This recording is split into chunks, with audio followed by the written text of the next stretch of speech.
இந்த ஆடி மாதத்தில் வரக்கூடிய செவ்வாய்க்கிழமை அப்படின்றது அம்மன் வழிபாட்டில் ரொம்ப முக்கியமான ஒரு வழிபாட்டு நாள். நீங்கள் வந்து தீராத கடன் எனக்கு இருக்குது, அடைக்கவே முடியலை அப்படின்ற மாதிரி இருக்கீங்க அப்படின்னா அதுக்கெல்லாமே வந்து இந்த முறைப்படி நீங்கள் வழிபாடு செய்தீங்க அப்படின்னு வீட்டில் மகாலட்சுமியுடைய படம் வச்சுருப்போம் இல்லைங்களா? மகாலட்சுமி படத்தை வந்து எடுத்து நல்லா சுத்தம் பண்ணிவிட்டு மஞ்சள் குங்குமம்லாம் வச்சுக்கோங்க.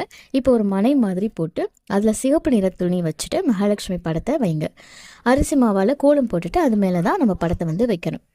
அம்மனுக்கு பார்த்திங்கன்னா ரோஜா, செவ்வரளி இல்லை தாமரை ஏதாவது மலர்கள் வந்து நீங்கள் வைக்கலாம். பால் இல்லைன்னா கற்கண்டு இல்லை கற்கண்டு சாதம், சர்க்கரை பொங்கல் ஏதாவது ஒரு நெய்வேத்தியம் வைக்கலாம். இந்த நாளில் முக்கியமாக கனகதாரா ஸ்தோத்திரம் படித்து நம்ம அம்மனை வழிபாடு செய்கிறது அப்படின்றது ரொம்ப நல்லது. அதோடு சீக்கிரமாக கடன் வந்து அடையிறதுக்கு சில பதிகங்கள் எல்லாமே இருக்குது. அந்த பதிகங்கள் எல்லாத்தையுமே இந்த நாளில் நம்ம வந்து பாராயணம் செய்து வழிபட்டோம் அப்படின்னா ரொம்ப நல்லதுங்க.